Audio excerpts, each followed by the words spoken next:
for the European Foundation for Democracy, and as well, he is the co-chair of the Communication and Narratives Working Group at the Radicalization Awareness Network, RAN, of the European Commission. Mr.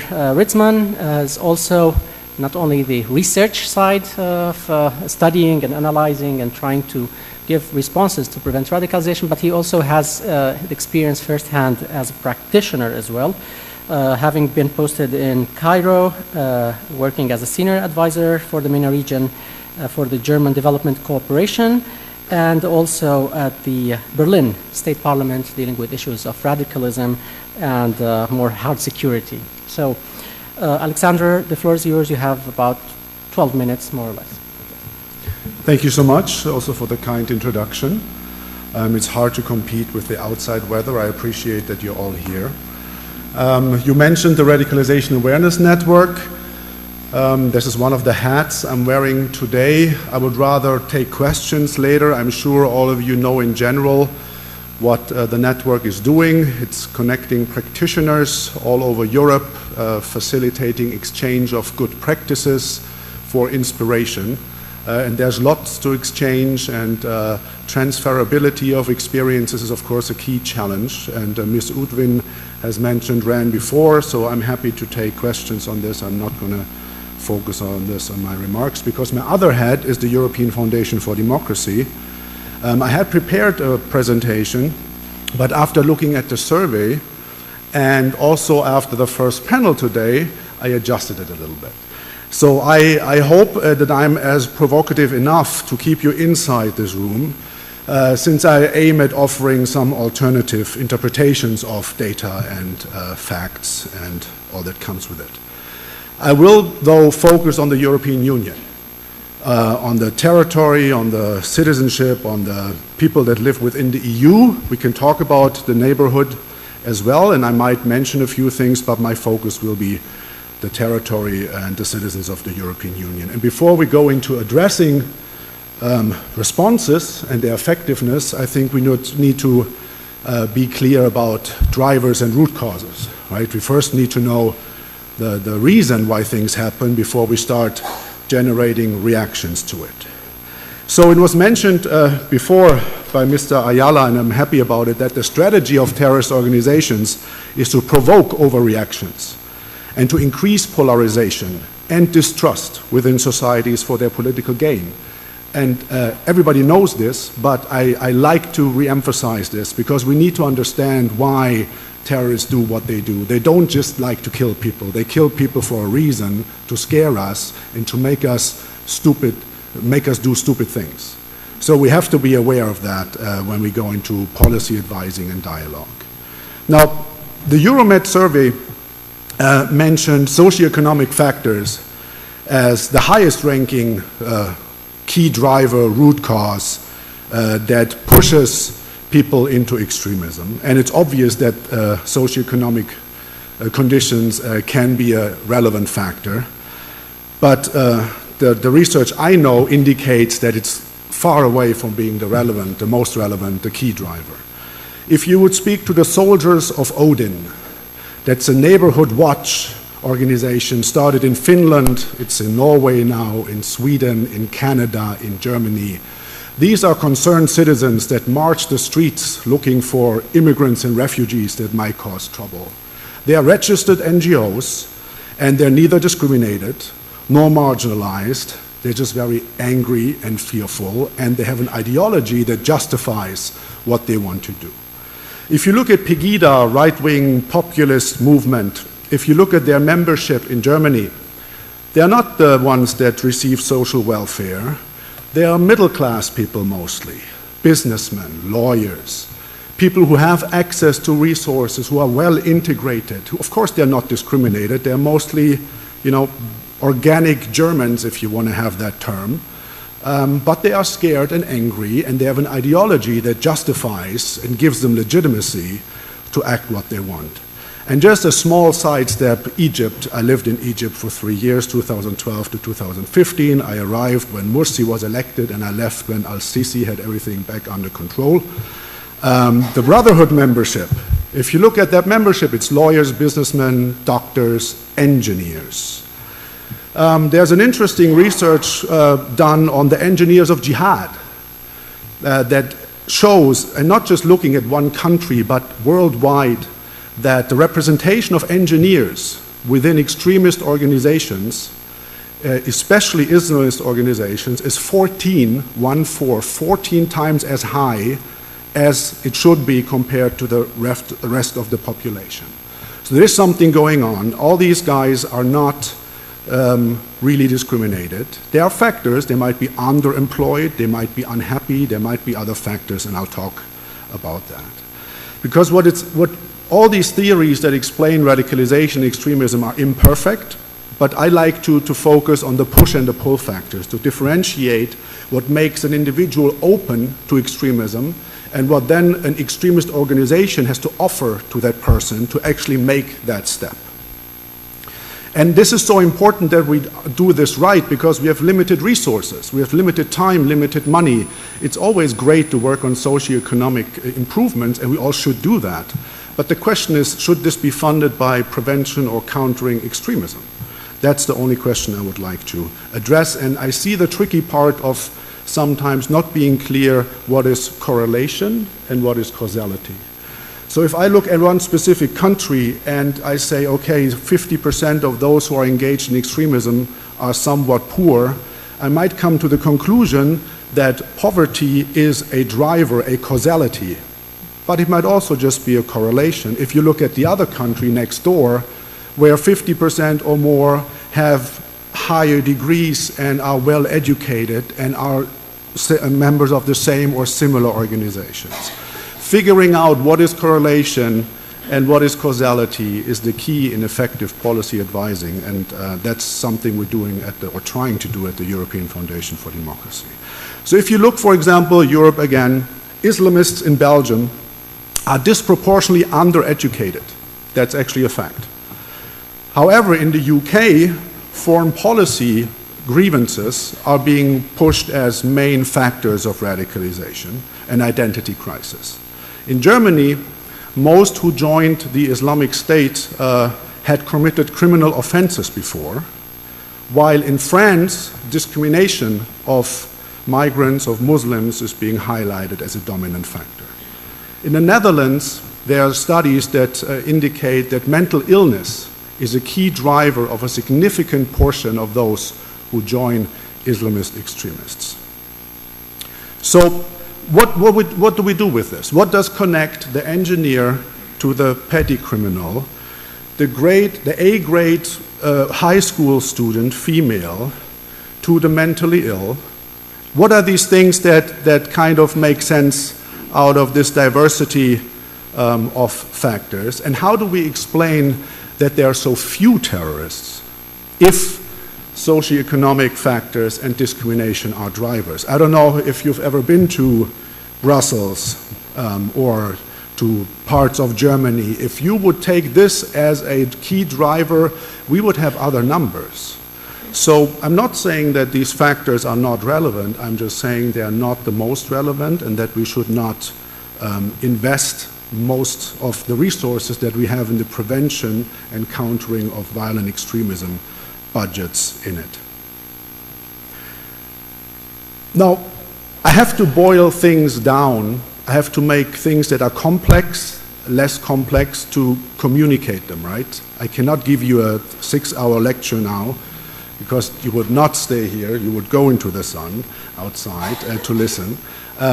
I have to boil things down when we do policy advising to practical suggestions. So in this kaleidoscope of push and pull factors that has been identified after 20 or 30 years of research, spending €1 billion or so in a broader context, with the final result that the research is inconclusive and that more research needs to be done, we need to boil things down to do policy actions. And one would be looking at networks and hotbeds. The majority of recruits in many European countries, up to 80%, that have been drawn to the so-called Islamic State were recruited to some sort of network, family network, Salafist network. There was a structure that was visible. They were not secret meetings. There were organizations like Sharia for Belgium. There were like the LEAS, the READ campaign in Germany. We have similar things in Great Britain and in France. These were organizations or groups or charismatic individuals advocating a specific worldview, an ideology, here in this context based on an interpretation of religion, but in other contexts, if you look at right-wing extremism in Germany or other European countries, religion is of no relevance at all, but you still have recruiting networks. So there are recruiting networks that are visible but have been underestimated because what they do is not necessarily illegal. So governments cannot really act before something that is punishable by law has been committed. So how do we intervene before the crime has been committed? That's one question I'm trying to answer. The second thing is ideology. I've heard today again that it doesn't play a role or not a big one. I beg to differ, because with ideology I don't mean religion. I mean a set of worldviews that is based on perceived truth, that explains the world and that gives simple answers to complex challenges, offers a new life, a reason to fight for something or against something. Ignoring this is, I think, a little bit, it would be sort of ignorant or arrogant of me to say ideology doesn't count, because this would mean that everybody wants to live the life I live. Everybody wants to work from 9 to 5, as if I would do that, but is in general. Wants to have a small house and go on vacation 3 times a year, and that's the life. A lot of people want a different life. They want a different society. They find this society not appealing, and we have to respect them with their knowledge. We can't just say they are sick or stupid. They don't get it what we like. Some people just like something else. And their way to express that is through ideology, and not just as an evil narrative that, you know, takes over the mind of people. That's one way maybe of ideology. Other is as an enabler, as a toolkit that empowers people who felt not well before but feel better with this kind of ideology wrapped around their shoulders. So its ideology is a pull factor, pulling people into extremism, but it can also be a push factor, enabling me to feel stronger, more important, more relevant, more focused. As an example, if you beat up in your neighborhood someone else and you take their jacket or their money because it makes you feel stronger, you'll be considered a criminal and an outcast, and you will not have a lot of fans. If you beat him up because he is a Muslim or not the right kind of Muslim, you will receive praise and respect from your in-group based on the ideology. So the same action, the same tendency, in one context is outcast, is in the other context a qualification that improves your status. This has to do with ideology. Now, the Islamic State is a tricky phenomenon, I find, because if we only look at it, it really seems to attract everyone. Al-Qaeda always had standards you had to apply at the beginning. They were not interested in people with nothing to offer. They said, you cannot join, we are an elitist organization. Well, the Islamic State says everybody's welcome, everybody's coming, and that's, I think, the special thing about this kind of ideology is that they're not just against something. They're not just saying, let's fight the big Satan and the little Satan and the crusaders and everybody else. They're for something. You can build something. You can defend someone. And this is something that makes their narrative, I think, more attractive than other narratives that are similar, but the state building, the caliphate aspect seems to have triggered a lot more emotions within people than a very similar narrative by Al-Qaeda that just was missing that caliphate notion. The Al-Qaeda also wants a caliphate, the Brotherhood wants a caliphate, but the so-called Islamic State wants it now. And that's the difference, and they're also very good at propaganda, and we can talk about that. So final point, what should be done concretely to counter, if we say within this complex kaleidoscope of factors, we identify something that is relevant in most countries for most extremists. It's recruiting networks and hotbeds. It's never the case that in every city there's a similar amount of extremists. you always have a city that is comparable in socioeconomic and other circumstances that produces no or one or two extremists, and other cities who produce 30, 40, 50. And this is connected to recruiting networks that have been working for a long time, usually, to breed and groom people, and then to activate them when the timing is right. So not waiting for that to happen is one of the lessons. Empower civil society, empower the good guys, and this has actually been mentioned in the communication of the Commission, to give the moderates, I'm not a big fan of the word moderate, but I'm using it here because it's in the communication, a voice. There are thousands of successful alternative narratives out there that keep people who would be affected by all kinds of factors that promote extremism, injustice, discrimination, lack of purpose, and they have the access to the propaganda, but they don't go. Why don't they go? We need to understand better why people don't go, instead of only focusing on the 0.00001% who actually go. So there is a set of resilience factors, of narratives, of positive networks that make people not go, that face all the factors that others who go face as well. So this is something for us to understand and to learn and to put into more research, I think. I'm also a big fan of research. So final sentence, empowering the good guys within the communities that produce a lot of extremists is key. And this could be right-wing extremism in the north of Germany or in the east or in the west or wherever, or in Molenbeek in Belgium or in other places all over the world. Identify those who want to speak up against the recruiters, those who preach or advocate for extremist ideologies, give them a platform, train them, connect them. This is some of the work we're doing and that we're trying to do even more to increase the resilience of the communities that are under threat of radicalization. Thank you. Thank you.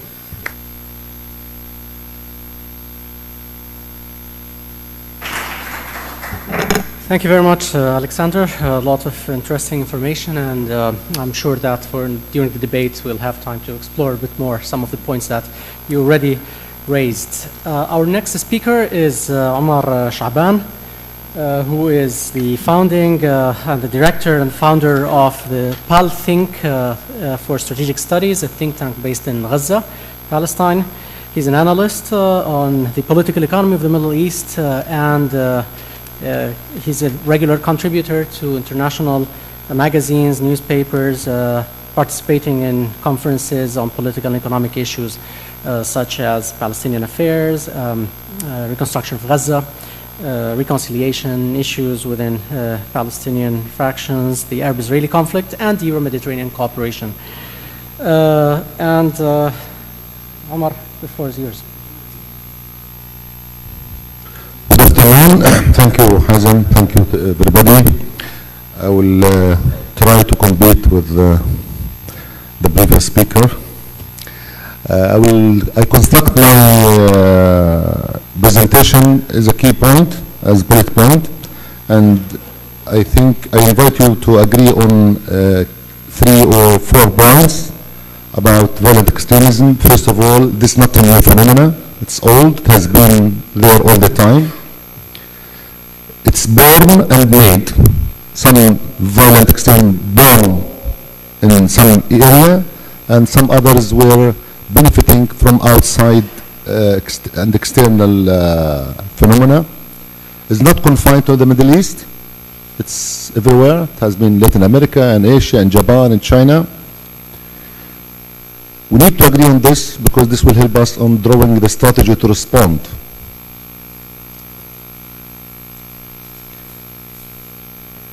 Let me present my observation on through reading and through interaction in Gaza and other region about this phenomena. First of all, the term fission. There are some people who become radicals in Gaza, not because they are connected to somebody in Iraq, but because they like to imitate something. They like to imitate something in Paris. So they don't know much. They don't know what they do it, but they just want to be part of a fission. Second, hope. being radicals does not mean there is zero hope. I think, or I believe that being radicals, because these radicals have 100% hope that by being radicals, they will have a solution for their problems. They fed up with being moderate, they did not find a solution, so they decided to go to the wrong direction, hoping by being radicals or by killing others, this will change the situation. Third, revenge. There are many radicals, either in Gaza or in Sinai, who become radicals because they want to get revenge of somebody else or another group.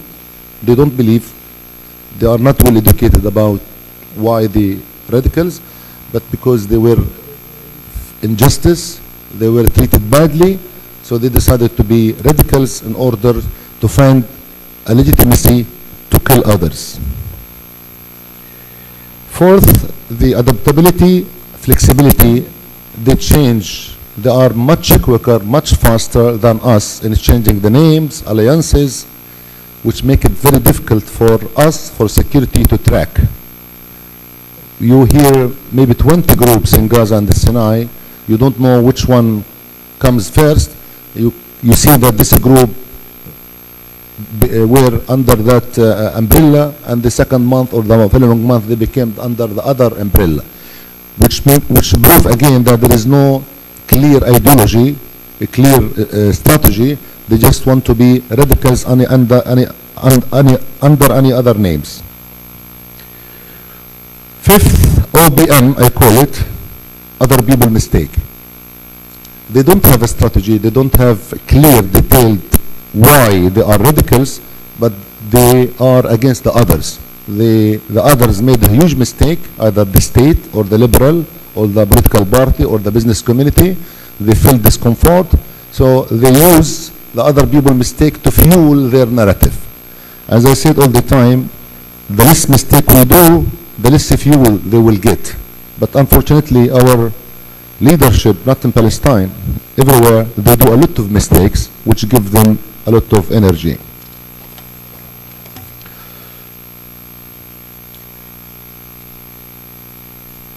If we talk about response, and of course we need to think about a preventive measure, not only to response, but we need to go deeper into things.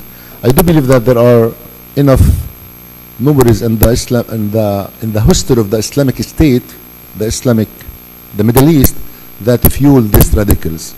We hear a lot about Ibn Taymiyyah and about some Islamic scholars who pave the way or give enough narrative to those radical groups to act aggressively against others. Many groups in Iraq, they justify what they are doing by what has been said by Islamic scholars some centuries ago.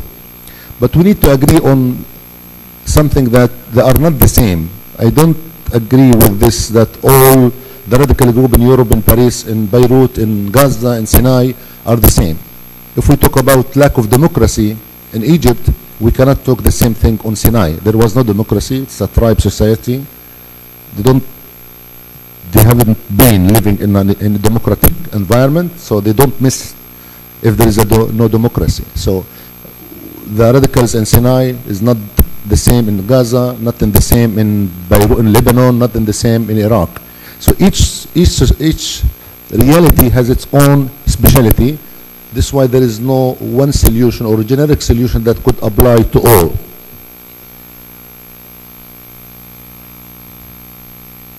Two phenomena that we see is that they, comparing to those who are fighting the terrorism, is the radicals are much better, much quicker in using the social media. They use it in promoting their propaganda, they are recruiting new members. You find somebody in Gaza who work with somebody in Iraq, although he has never been out of Gaza, has never been. There was no any connection between Gaza and Iraq or Gaza and Syria, and suddenly we hear somebody from Gaza was killed last week in Iraq or last week in Sinai. We don't know how this happened or how was recruited, of course, through the social media. Second, they use much better than the globalization, the open border, they act, they move freely. While the normal people like myself, they need many visas and many passports to move or to come to Europe from Gaza. I need 5 permits. The others, they move much quicker than us.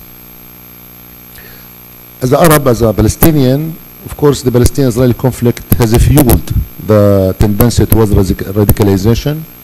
The chronic problem between Israel and Palestine has been used, not now, not in the 15 years ago, but so many times, by Bin Laden, by Saddam, by the dictatorship in the Arab. They were using Palestinian cause to suspend democracy, not to make reform, and not to make economic development in their country, because they were telling their people, not now, we are busy in liberating Palestine. This was Saddam and Bashar said, and they never liberate Palestine and nor bring democracy to their country. So Palestine has been used by the bad people, giving them excuse not to do the right job. Of course, we have a new group who accused the Islamists that they are not Islamic enough. For example, in Gaza we have Hamas, but now we have another group who accuse Hamas, you are not Islamic enough, or you are not Muslim enough, or you are not doing as you have been teaching us before. So I think as an Arab we need to be serious, we need to look at our history, we need to look at our education. Palestine is a historical place, we have Christian community in Gaza, but I never told in the school that there is a Christian living beside me in Gaza city, which is 10 kilometers. We told about Christianity came to Palestine, but we never told that there are Christian people, doctors, engineers living in our society. When my son joined Christian school in Gaza, I did this intentionally because it's the opportunity for him to interact with his Palestinian Christian people in Gaza. In the afternoon, when he came back to his cousins or to his uncles, they were asking him how they look like. So we didn't told, we were not told that our society is mosaic. Palestine used to be a Christian country, and we have a Christian community who don't like to call themselves minority because they are Palestinian. So we need to improve our education. Of course, the state, the failure of the state to bring democracy, to bring prosperity, to bring equal opportunity. And you in Europe talk about integration or lack of integration, but also there are lack of integration within the societies. For example, in Sinai, there is lack of integration of some tribe and Bedouin within the system.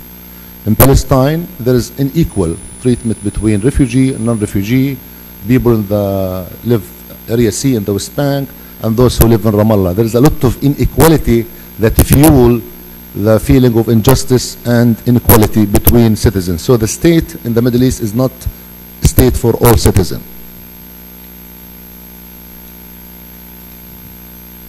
We need to open dialogue with youth. 60% of Palestinian society, like everywhere, are youth. Gaza is 2 million people. 65% of the Gaza are under 25 years old. For the past 10 years, 99% of them have never been outside. So these people who become 20 years old, when the siege was imposed in 2007, they were 10 years old. So how, this is what I keep saying even to the Israeli policymakers, how come you expect a youth who live in abnormal situation to be normal? They are in prison. They have this siege mentality. They cannot be nice victims. No victim can be nice. If you put somebody in the prison under siege, no jobs, no access to travel, no access to good education, the output should be expected. This is why what's happening in the Arab world is very destructive, but is not surprising. We failed to build a modern, equal, democratic state when we got rid of the colonization in the 1950s. Now we have in Palestine 22 years since Oslo. Some Palestinians want the occupation to come back. Not because we love the occupation, not because we don't love our national slogan, but our political system has failed to build a democratic state. We have no election since the past 10 years. And we are much poorer than before. and the gap between the rich and the poor are much higher. The middle class has disappeared, while in Gaza we have people who don't have something to eat, but there are people who have a lot of millions of dollars. So we failed in building prosper, equal society. From experience and dealing with, I'm not dealing with them, but because we live in the society where they are there, and this is caring for us. If you compare this to Gaza, I'm talking to you from personal experience. Some 20 years ago, Gaza was an open, liberal place. People were going around. Gaza was rich. The GDP of Gaza was much better than the Middle East. We used to export so many things. But now the situation became very scary for people like me to live there, because the people become narrow-minded. People become suspicious about anything. We are the exceptional. They are the majority, and we are the exceptional. We need to make two things of when we develop the education and the media, is that they kill women, they kill innocent people, they kill children. Most of their attacks, they are targeted to innocent people. Look what happened in Iraq or in Syria. So we need to make use of this, that these people are not against the state, although they appear to be against the state, but the victims are from the normal people. Second is, there is no strategy, there is no detailed plan. Yes, they want to have an Islamic state, but there is no detailed plan. If you ask them about water, about Gaza will be 2050 will be for 4.5 million people. We are now 2 million. They don't have an answer. When I asked them about 90% of the Gaza water is not drinkable, they told me, Omar, you need to believe in God. God will solve all the problems. As if God working only for us. So there's a lot of weaknesses. If we are strong enough, we can challenge their narrative, and we can prove to the youth that these are not world representation to them. But the last statement what I want to say is, we need to look again into the Israeli-Palestinian conflict and to give Palestinian and even those in Sinai prosperity, and we need to move from confrontation to cooperation. This area is a lot of resources, even in Gaza, even in Sinai, even Palestine. We can easily, without a lot of support, but we need a political solution to change the situation from confrontation and killing to cooperation and prosperity. Thank you.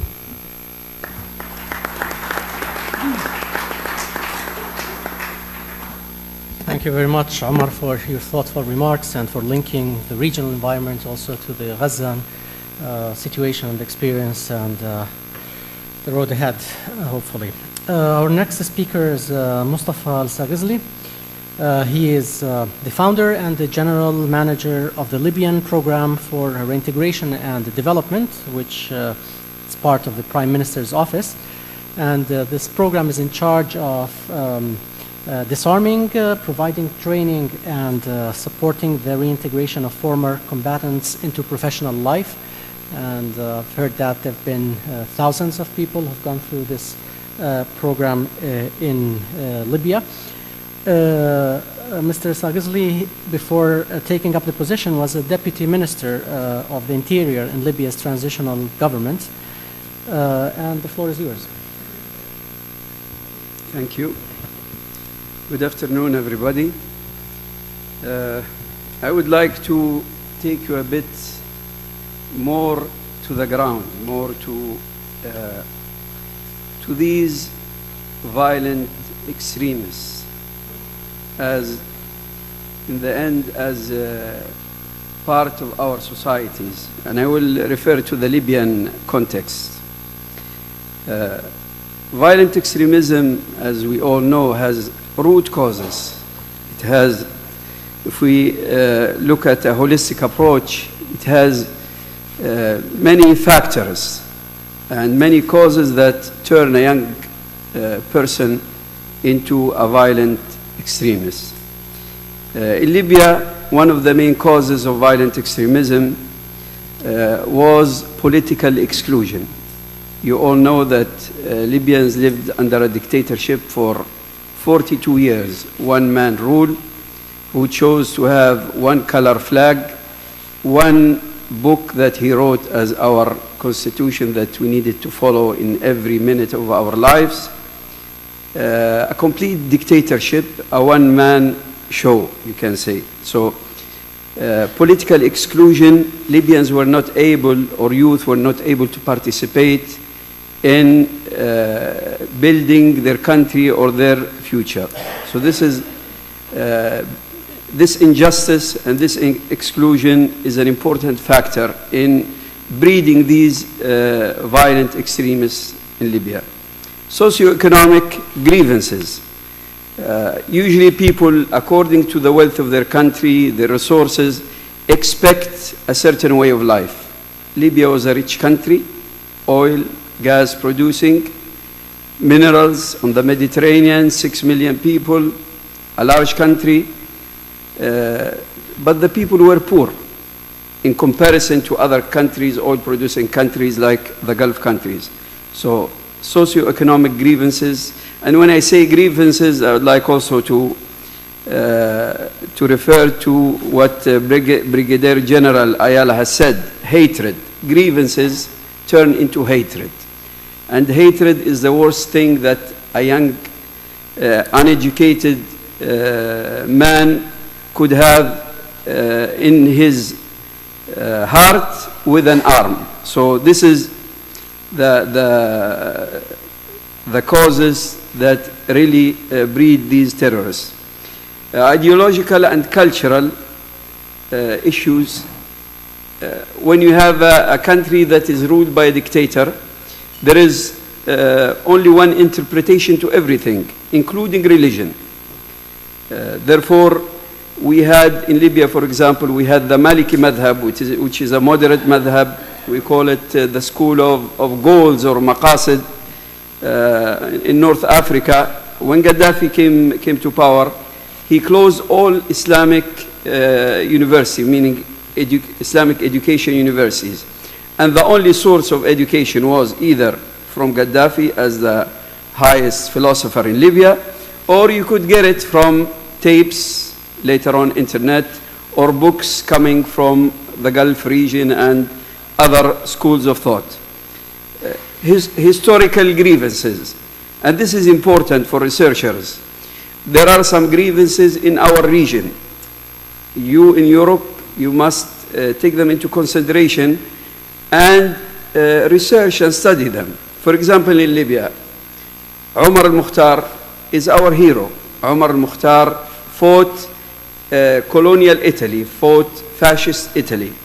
These grievances are still there. Many of the Libyan youth who have not traveled, who have not seen anything diverse, they only know Libya, which is 100% Muslims, all Arab speaking. They have not seen other than their society. Hold these grievances. We have to address these grievances as nations. I know in Libya there was a good step that was taken a while ago where we had an agreement with Italy, and according to this agreement there was development plans for Libya and addressing many of these old grievances. Wrong interventions. Wrong interventions are, you know, if you have somebody who is ill and you give him the wrong medicine, then he will become in a worse situation. And the wrong interventions are mainly the security and military interventions done by security institutions that don't abide by law and by human rights. So these interventions give these violent extremists the reason to continue and the reason to actually recruit more people. And it is a clear rhetoric. These are oppressors, these are wrongdoers, join us to fight them. So this is how they recruit young people. I will pass by the implications of violent extremism and these groups on Europe, and this is really important for the Europeans to understand this and the thinkers in Europe to take these issues into consideration, because now they don't matter only in our society. They don't affect Libya or the MENA region or the Arab countries or the Islamic countries. Now, these groups will affect Europe in its heartland.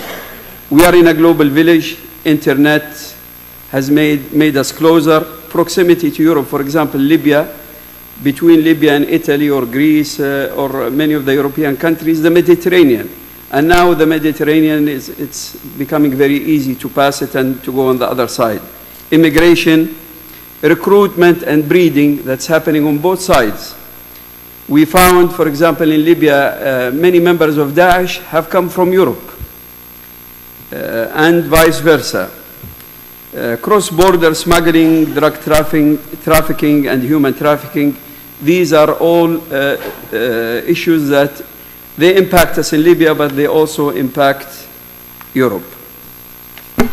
I think, and this is my main talk, is about how to counter violent extremism and how to address these root causes.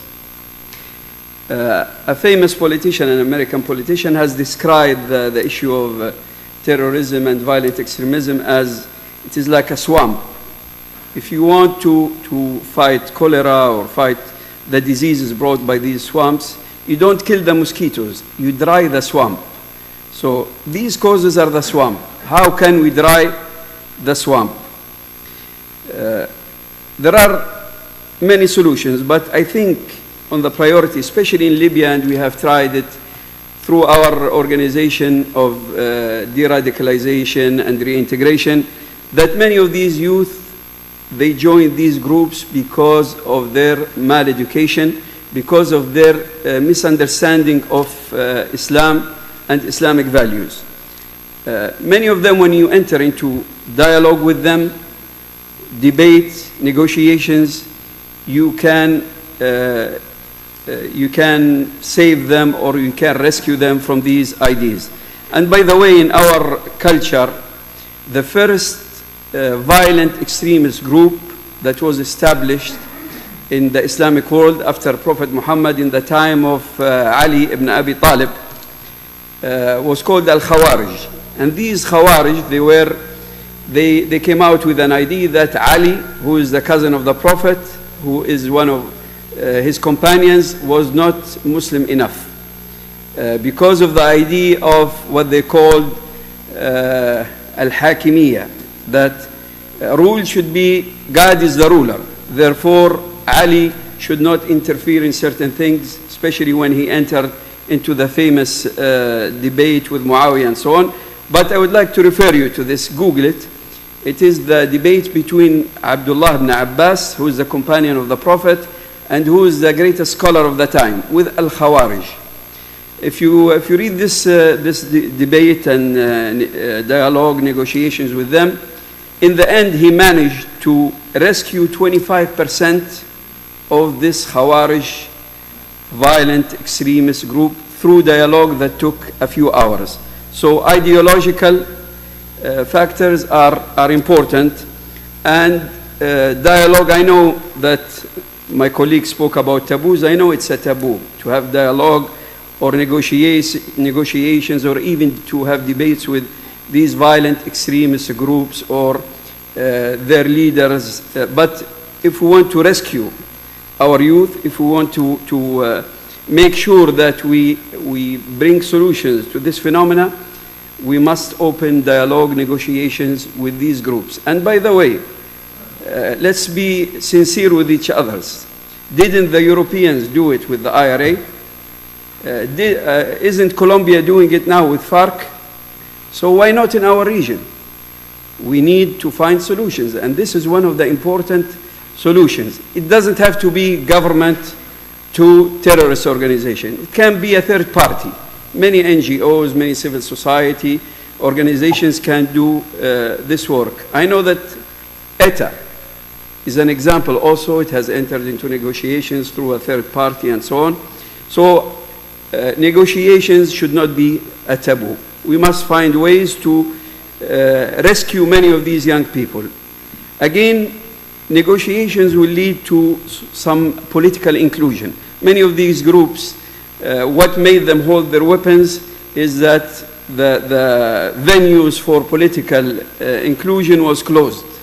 And this is also important to understand that I am Libyan. If I don't get a chance to participate in politics as a group or a young person or whatever, then I will hold my weapon to fight for my rights. This is Che Guevara and others. This is something that we all must understand. So the idea of bringing dictators to the region to build stability must be out of discussion. Bringing dictators will only stabilize the country for a short term. Then things will become worse. So the other important solution is reintegration, economic and socio-economic reintegration. And I'm glad that in the survey there is a clear emphasis on the solutions of socio-economic reintegration. Entrepreneurship, small and medium enterprises. We tried this. We had a survey in Libya with these ex-combatants, and we found out that 43% of them were willing to lay down their weapon for a small business. So entrepreneurship in general is very attractive, especially to these young enthusiasts. They are entrepreneurs actually, but entrepreneurs in other areas. How we can transform them to be entrepreneurs for economic development. The last that I would like to conclude with is security sector interventions. Security sector interventions are important. You need to secure the people, you need to enforce the law, but the institutions that are to implement these solutions must be institutions that abide by the law, must be institutions that abide by human rights. You cannot fight and combat terrorism or violent extremism with institutions that serve a dictator and torture people in prisons and are themselves, in my opinion, terrorists. I mean, the act of terrorism doesn't have to come from a violent extremist. It can come from a dictator. Therefore, security sector reform is very important. In fragile countries and conflict-affected countries, as my country, in conclusion, state building, rebuilding the institutions, peace building through dialogue and negotiations, state building, institution building, security sector reforms, good governance, combating corruption, rebuilding the institutions, rebuilding the economic, socio-economic institutions are a solution. Final word, I'd like to give a small example of Libya and Morocco. On February, 2011, we started our revolution, and Gaddafi decided to fight us with all the weapons that he had. While in February, I remember that Morocco, they wanted to have the revolution, but their king opened dialogue between the people who wanted to revolt and the state. And in the end, they had the constitutional reforms. They opened the country for political inclusion. We know who is now leading the government in Morocco. And socio-economic, again, small business and so on, socio-economic reintegration. They have made their peaceful reforms. While in Libya, because we were confronted with a dictator who wanted to use weapons and violence against us, you see what happened to Libya. Thank you. Thank you very much.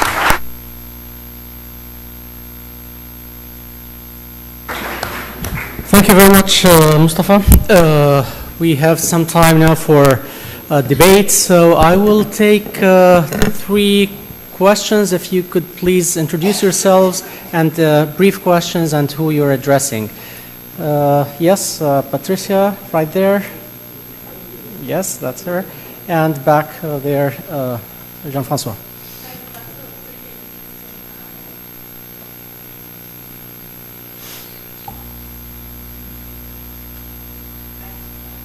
Is it? Is it? It is. Sorry. Yes, it's working. Patricia Sassal, the Polish Institute of International Affairs. No, I'm excited because the panel was really good. It's a sort of a similar question that you were asking yourselves that was asked in the previous panel. So the two panels are sort of talking about the same thing again, which is interesting because you guys are having different perspectives. But I'm particularly drawn by what Alexander said, because you painted a kaleidoscope of causes and correlations or correlates that push people to radicalization or extremism. And it's flattering because this is what we did at EuroMeSCo as well in our study last year. We exactly painted a matrix of 4 different categories of causes that push people to do that. What I think was missing maybe a little bit is this differentiation between what is happening in Europe and what is happening in the Middle East, because there's a certain level of analysis that would show us this difference. That out of this various matrix of reasons, perhaps the deprivation factors are more present in the Middle East than they are in Europe.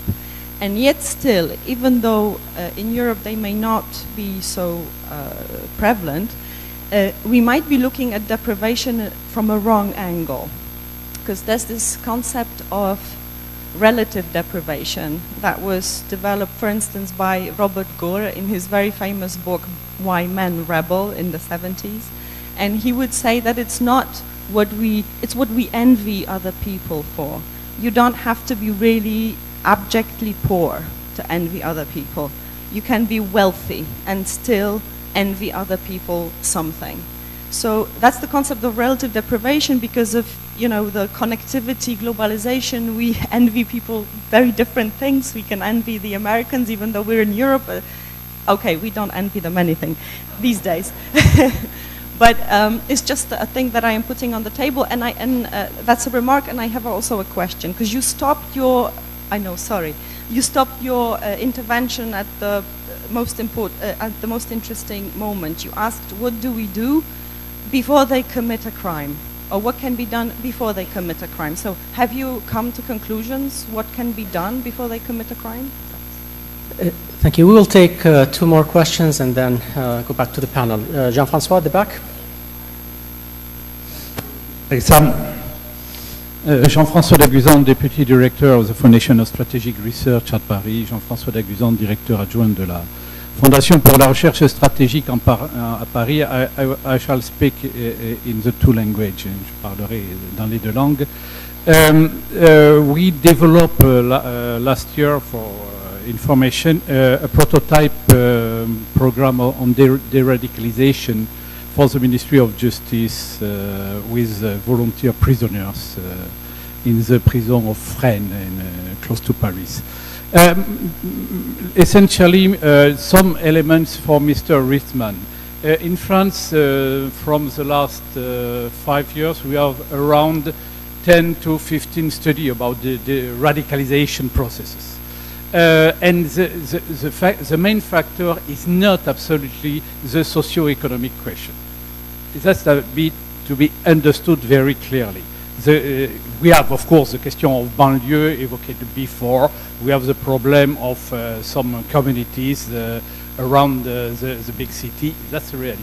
But the main elements coming from this study showed that the question of identity is a core of the radicalization. That's extremely clear. And the question of discrimination and injustice is a very special pattern for the radicalization of women. We are much more aware of the question of refugee, Syrian massacres, attempt against Islam, and so on. And we have around 15 to 20% of women radicalized, depends of the years. So we have to be very conscious of that question, the socio-economic question, which is, of course, one of the elements, is only a part of them. It is a mix between the question of identity, the position of himself inside the society, and the correlation with the feeling of his own life purpose, that is to say, to have something to give a sense of his life. And last point, we must very clearly understood that radicalization in France and in Europe more globally is a mix finally between various problems. And the question of jail, which is quite interesting, because in the last 10 years ago, the question of radicalization was essential, radicalization in jail was one of the main causes of the radicalization as a whole, but now it is only 1/4 of the radicalized by jail processes. Merci. Et très rapidement, donc, en français, la question de la radicalisation en France est maintenant à peu près bien connue à travers 10 ou 15 études officielles et officieuses venant des ministères et de quelques centres de recherche. L'essentiel aujourd'hui de la question a bien été identifié autour de la question de la dignité, beaucoup plus que des causes socio-économiques. Et la question de la prison, qui était surdominante il y a 10 ans, devient seulement un des éléments de cette partie. Et dernier point, les femmes, en revanche, qui se radicalisent, 14 à 20% aujourd'hui en France, selon les années, les motifs relèvent essentiellement des questions justement de discrimination et d'injustice, la Syrie, le sort fait à l'islam, et non pas, et beaucoup plus que les hommes, par exemple. Merci. Merci beaucoup, Jean-François, pour tes commentaires et pour la traduction aussi. Let me take one last question for this first round, and there are other people who've asked also for a second round questions. So please, if you could introduce yourself here at the front. Merci beaucoup. Donc Delphine Borion de l'Union pour la Méditerranée. Merci pour ces débats extrêmement, enfin ces analyses très très pertinentes toute la matinée qui montrent effectivement toute cette diversité des causes qui, je pense, varie, et je crois que c'était très intéressant, Monsieur Ritzmann, ce que vous disiez, selon les pays, et bien évidemment, varie entre le nord et le sud de la Méditerranée. Et donc, l'importance d'apporter une réponse diverse, et en même temps qui traite de l'ensemble de ces questions, parce qu'on ne peut pas séparer les questions de dignité des questions aussi de socio-économiques qui sont liées, et donc tous ces facteurs à la fois économiques et culturels sont très importants. Et je crois que cette dimension culturelle, peut-être ce serait intéressant que vous l'approfondissiez, puisque je pense que la réponse, elle ne peut être que culturelle de façon très, très large. Et puis une autre question sur le rôle des femmes, parce qu'on voit bien combien il y a eu un appel pour que le rôle des femmes soit plus pris en compte dans le traitement des conflits, dans la gestion, dans la vie quotidienne, dans la vie politique, la vie économique. Et certainement une plus grande intégration des femmes dans ces différentes dimensions de la vie politique et de la vie publique, je pense est une réponse aussi par le rôle qu'elles ont au sein de la famille, au sein de l'éducation et plus généralement de la vie. Et donc, quelles sont vos propositions à cet égard? Merci. So, let's go back to the panel, and I think some of the comments were made addressing Alexander. Yeah. Thank you. I'm very appreciative of the presentations of my colleagues, because the discrepancy could have not been bigger, right, to what I said. And then you look at Gaza and you look at Libya, we could add Somalia or Afghanistan. And of course, socioeconomic conditions there have a real impact on, let's say, career decisions or life decisions. If maybe one of the only resources of income for your family is joining some extremist organization, who could say that's not a very important factor? But I was talking about Europe, just to repeat this. And also, unfortunately, I have to make it a bit more confusing. Now, let's imagine Gaza and Libya would turn into Germany tomorrow. Germany has basically no unemployment. We are at 5%, meaning that we're actually looking for people. There is social security to a degree that is unseen in the world, apart from some northern neighbors. There's security, stability, freedom of press and speech. There's a justice system. There's everything. And the polarization within society is increasing. You have more people that get angry and hateful and that stand up against the other. If you look at the US, same thing. If you want to see a polarized society that has everything to a degree, look at the US. And this is the tricky part. So even if these marginalized and in terrible condition countries would be switched overnight into almost perfect situations, would the ideologies go away that also are a factor, and other factors that we have discussed? And that's just my issue. So, of course, education is a big factor, and families. Families can radicalize or de-radicalize. Education can, depending on who does the education, generate critical thinking, or the opposite of critical thinking, paternalistic structures and no thinking, desired. So we have to talk about values in this context. We have to not shy away from making judgment calls. And it's not that everybody wants the same thing. I have to repeat this. There are competing ideologies. And if we look at the time scale, and not just the last 5 years or 10 years, but the last 100 years or 120 years, we know that ideologies matter, and there are different ways how societies should be constructed from the perspective of different people. And we just need to consider this as a key thing. If we briefly speak about Egypt, coming back to the question, why are there so few terrorists? Out of the maybe 90 million Egyptians, maybe 80 million are Sunni, estimate. Out of them, maybe half is considered youth, which makes 40 million.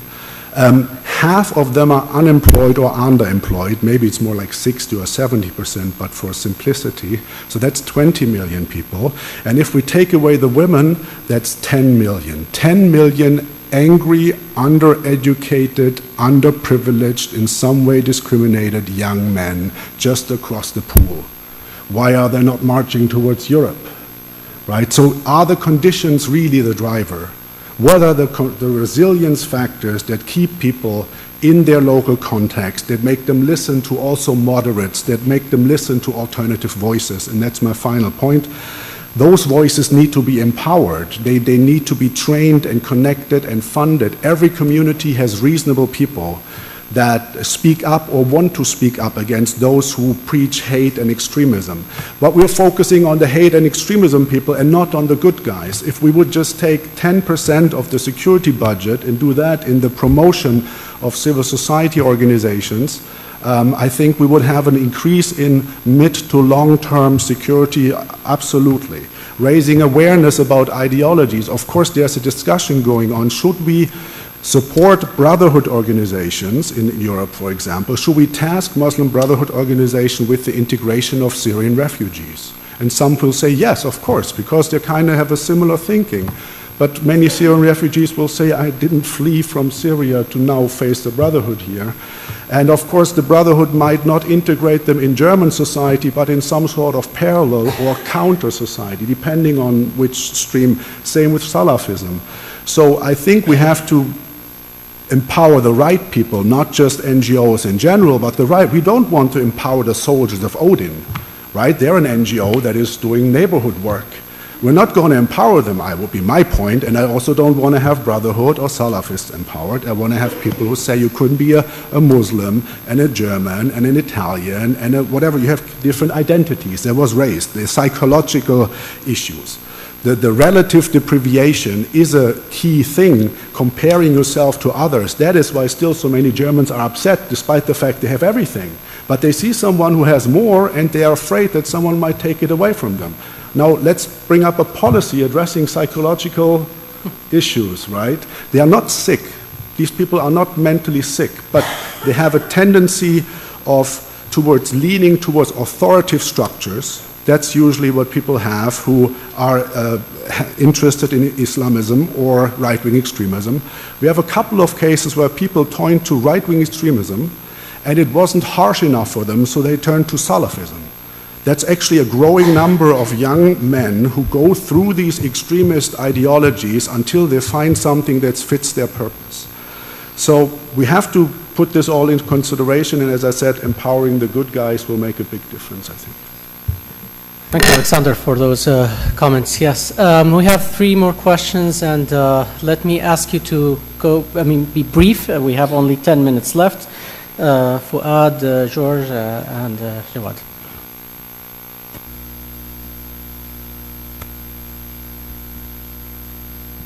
Thank you very much, Fouad Amour from Germ, Morocco. I just want to remind you that we have conducted a study, the same more or less last year, about terrorism in the region, MENA region. And it is very important to notice that some conclusions, we have reached the same conclusions, and this is very important.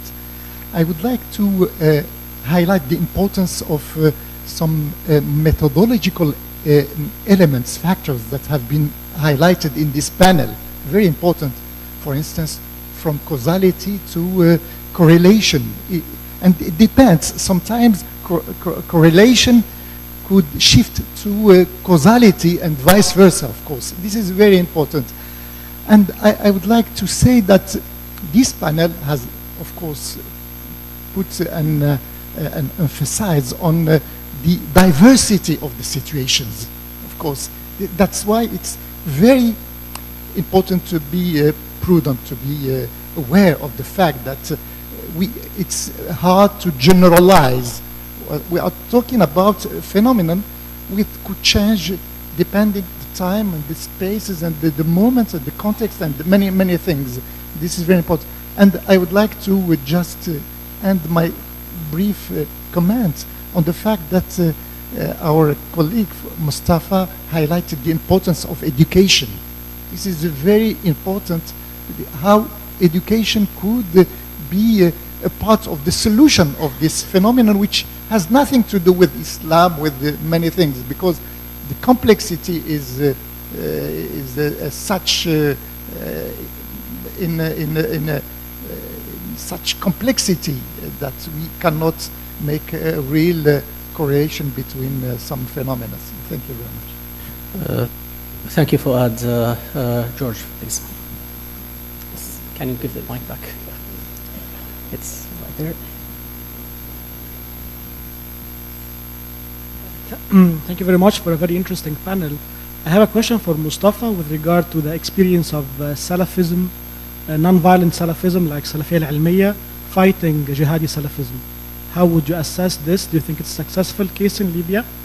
And I will take the same question to Alexander, because we always talk about the good guys, but then we don't know exactly who are the good guys. And would you consider a conservative, non-violent Salafi sheikh a good guy who might help in turning people away from violence? Because usually our good guys are less credible, while those Salafis, at least in Egypt, for example, Noor Party is claiming that give us a chance because we are more credible and we can argue against Salafi jihadism. How would you see this? Thanks. It's a very relevant question, George. Thank you. Mr. Kardoudi, here to the front, very briefly, please, and here we will finish with...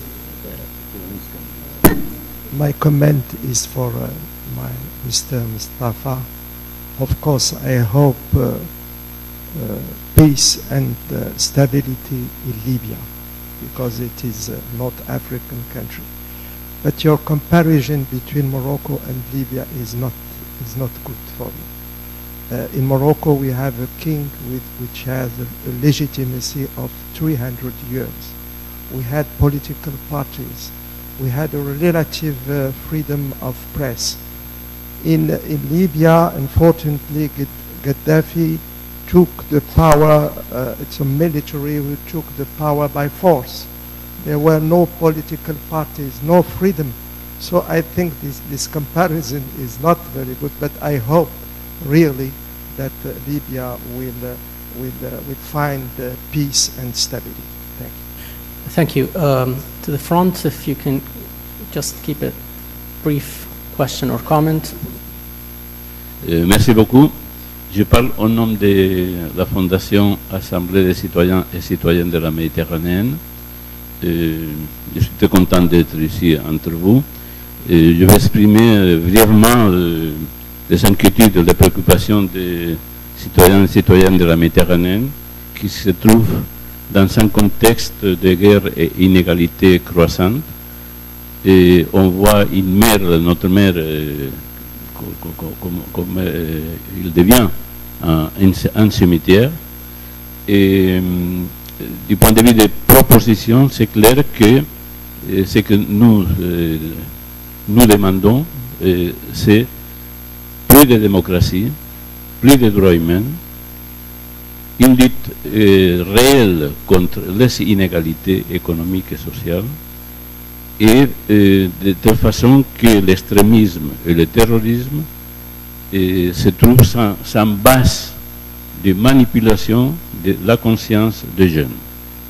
Donc ça se fait à travers l'action des institutions publiques et aussi à travers l'action de toute la citoyenneté qui est engagée avec cette réalité qu'on ne veut pas. Merci. Merci. Was there a question that was... Okay, we're going to take very, very short questions. Over here. Yes, please. You need a mic for... We've had 14 speakers since this morning. Not a single speaker has mentioned the role of states, sponsors of terrorism. And I'm wondering, when you see terrorism at this industrial scale, when you see the kind of equipment that is being used, when you see 40 or 50 four-wheel drives that have chassis numbers, that are branded, this cannot be a simple ragtag army. Now, my question is, who are these parties and what is the level of support? How important is it? Is it a small level of support? Is it a medium level of support? Is a major level of support? And why is it that this dimension is excluded or forgotten in the debate? Thank you. Well, that's a good question, and I think we will have to address it through this conference, not only this session, but yes, I think it's part of the taboos, maybe, the responses that need to be given. The lady, sorry, I couldn't see the lady back there, and finally, we finish with you, and I am sorry we don't have more time if you want to have lunch. Thank you. So it's a question and a comment to Mustafa. I'm Ina Rudo from the Maghreb Economic Forum and also advisory board member of the Kennedy Foundation. I would like to point your attention to a project which we have implemented called Local Libya, or Nahna Libya Mahaliya. It's about empowering a diverse group of contributors from all over Libya to obtain the right tools through storytelling and to, let's say, underline a common identity. And I was wondering what kind of other state-driven projects are there to use culture for social reconciliation. Thank you. Thank you. Could you repeat the name of the project, please? Libya Mahaliya, Local Libya. Okay. And finally, go there, this first row, yeah. Yeah, it works, okay.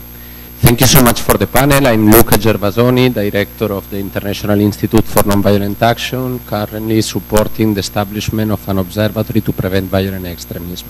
I have one concern, two questions. Building on what my colleague just said, too often I feel that we use the term violent extremist as a kind of synonym of Islamic-linked terrorism. Okay, this is my concern. My question is, will you consider as violent extremists also Islamophobic movements in Europe that will go to the RAN? I don't know, to Omar. Will be Israeli settlers acting in Palestine, violent extremist movement or even terrorist movements? To Mustafa, what about authoritarianism, no? Considering the recent history of Libya, all the history of dictatorship that you suffer, considering that states can be also, according to the United Nations, can be also violent extremist groups, will you consider authoritarianism a violent extremist movement? Okay, thank you. So, going back to the panel in reverse order, I ask you that in 1.5 minutes, please, if you can address the questions that were given to you. Okay, I will try. Concerning the comparison with Morocco, I made the comparison to show that when you have a government like Morocco with the multi-party system and more civil society, reforms are successful. But when you have a totalitarian regime, then of course they will not accept reforms. This is the reason I chose the Moroccan example. Concerning Salafiyya al-Ilmiyya and the dialogue with groups that like jihadi Salafists, I think any kind of dialogue helps. In Libya in 2013, there was dialogues conducted between Salafiyya Hizb al-Nur of Egypt and Ansar al-Sharia, which is now considered a terrorist organization.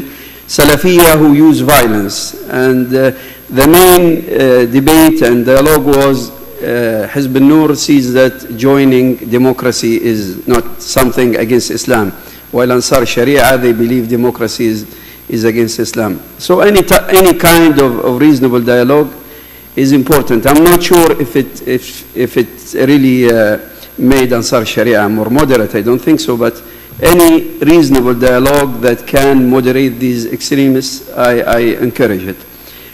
Finally, the role of governments. Yes, governments play a role in fueling terrorism and violent extremism. In Libya now we are having our conflict, it is almost a proxy war.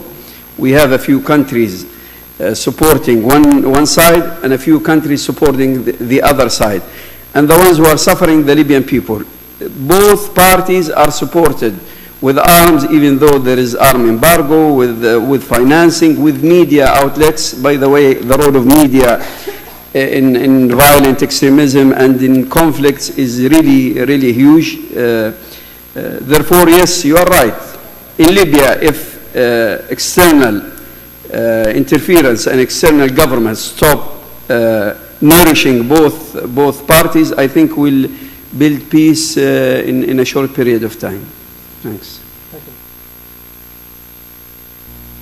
There wasn't a question to me, but my thing all the time is today's solution is a tomorrow problem if this solution are short vision.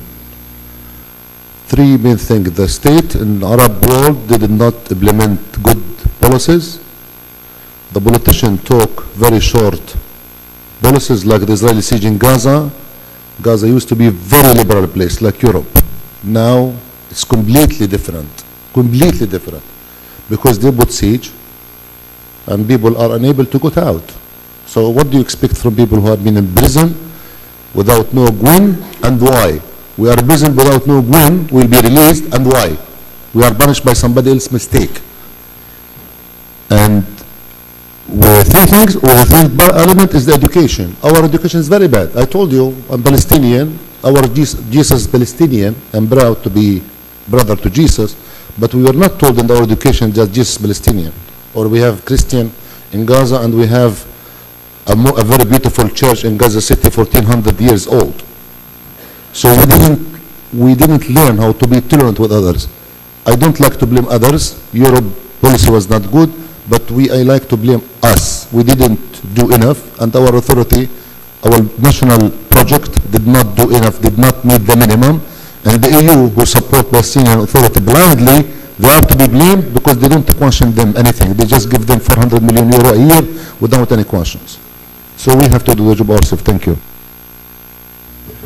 I'll focus on the question, who are the good guys and should we work with, for example, Salafists. Now, in the EU context again, right? I'm not speaking for Pakistan or Libya, EU context. Should we engage with, for example, Salafists that are non-violent and are speaking out against the so-called Islamic State in the field of prevention, disengagement, or de-radicalization?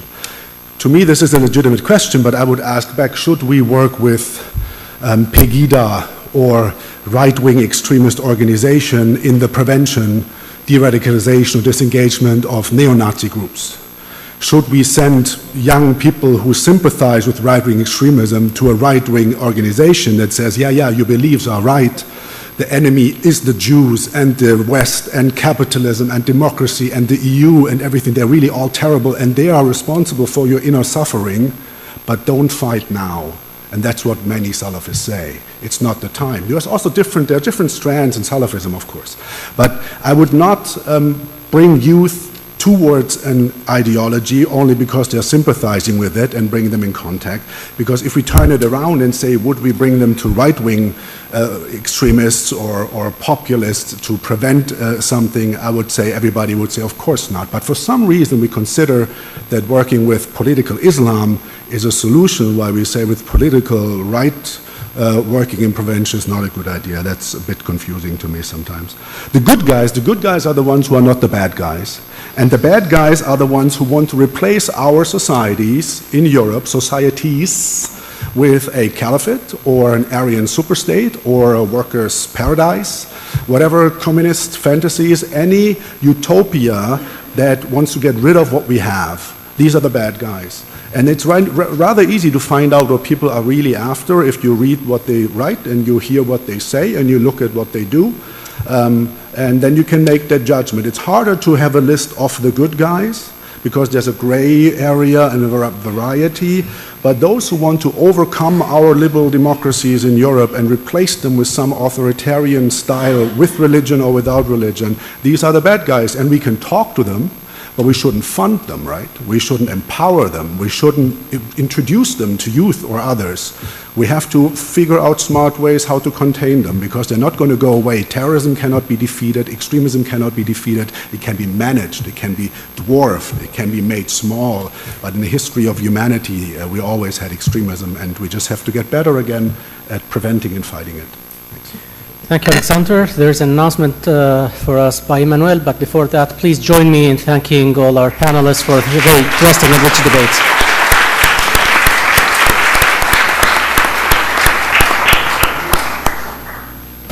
Thank you, Haitham, and in addition to your thanks, our thanks also go to you and Miguel for the very efficient sharing of this morning, and to all the speakers of this morning. A few practical announcements for this afternoon. First, there is a family picture on that very floor right now. Okay, so this is on the left-hand side when you leave this room. Then there will be a standing buffet downstairs. Okay, at the ground floor. We would kindly ask you to all go to the rooms of the working sessions at a 3:15. Okay, because some of you will then leave. And we want everyone to have the chance to talk in these working sessions. Okay, so 3:15, 3 working sessions start. One is there on the first floor, and 2 others are on the ground floor. From after the working sessions, we'll all walk together to the harbor. The restaurant of tonight will be by the port of Barcelona, so that will be somewhere between 5 and 6. Okay. Thanks again for everyone, so speakers, chairs, and everyone in the room. Thank you. Right after the working sessions. Yeah, but so we'll all go together. But if the working sessions stop in different times. No, they all stop at the same time.